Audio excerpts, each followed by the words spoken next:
tout ça que ce n'est pas. En revanche, là où je me perds totalement avec Benjamin, c'est que la première fois que vous êtes venu, il y avait soi-disant un acte un peu militant, alors qui était très maladroit, fait par un gamin de 18 ans et ça choquait des catholiques, je sais pas trop non plus, mais voilà. Et le problème, c'est que maintenant vous arrivez et vous dites, il n'y avait pas du tout de message en fait, donc un, il n'y avait pas de message, et deux, vous recommencez. Donc là, évidemment, je suis obligé de dire qu'effectivement, c'est de la provocation pure et dure, et que là, maintenant, je me mets de l'autre côté, parce que je ne comprends plus du tout ton acte, Benjamin. Il n'y a pas de message contre l'homophobie, et il n'y a pas de message contre la christianophobie, c'est ça, il faut aussi Trois jours après, quand on voit les messages homophobes, même sur les réseaux, quand on voit l'homophobie à quel point elle est présente, plus que jamais, partout sur les réseaux, comme la haine, comme plein de choses, là, moi, je suis là. Et aujourd'hui, c'est aussi ça n'était pas ça ton message. Ça n'était pas quand je l'ai filmé, et c'est ce que j'ai voulu faire, c'est ce qu'on m'a dit de dire.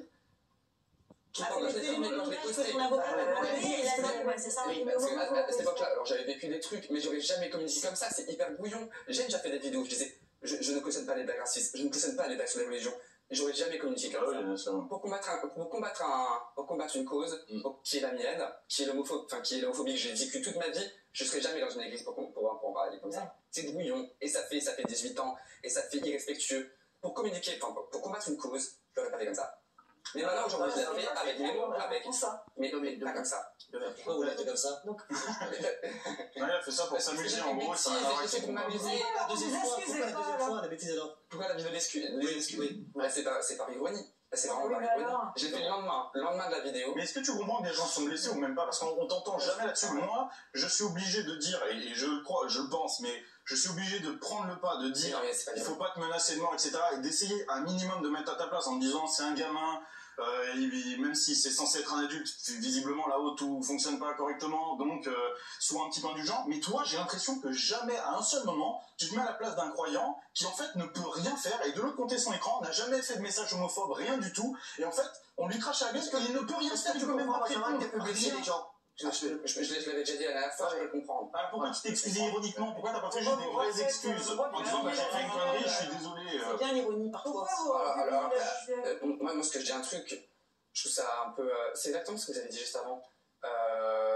J'arrive difficilement à concevoir qu'on puisse être blessé parce que moi j'ai dansé dans une église, j'ai 18 ans, continuez votre vie, allez prier dans votre église et continuez à croire en ce que vous croyez, je trouve ça génial et c'est hyper bien, défendez-le comme vous le défendez.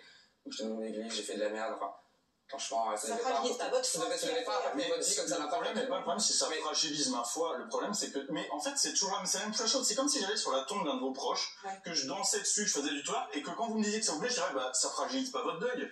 Bien sûr, ça vous ferait du mal, c'est évident, c'est un lieu sacré, c'est sacré pour nous. Point, ça se passe. Exemple de Baptiste est bon. Quand on profane des tombes, tout le monde est d'accord. J'écoute, je suis pas convaincu. Mais après, je comprends que vous le ressentiez pas, parce qu'évidemment, c'est un truc de catholique, je demande pas aux gens, Baptiste, je comprends tout à fait ce que tu as ressenti, et ce qu'ont ressenti des milliers de gens. Maintenant, et je te dis, tu nous as dit tout à l'heure, c'est vrai que c'est pas lui la victime, c'est des milliers de gens qui se sont sentis offensés, mais aujourd'hui, Benjamin, moi ça me fait quand même de la peine de le voir comme ça. De le voir, je sens que là,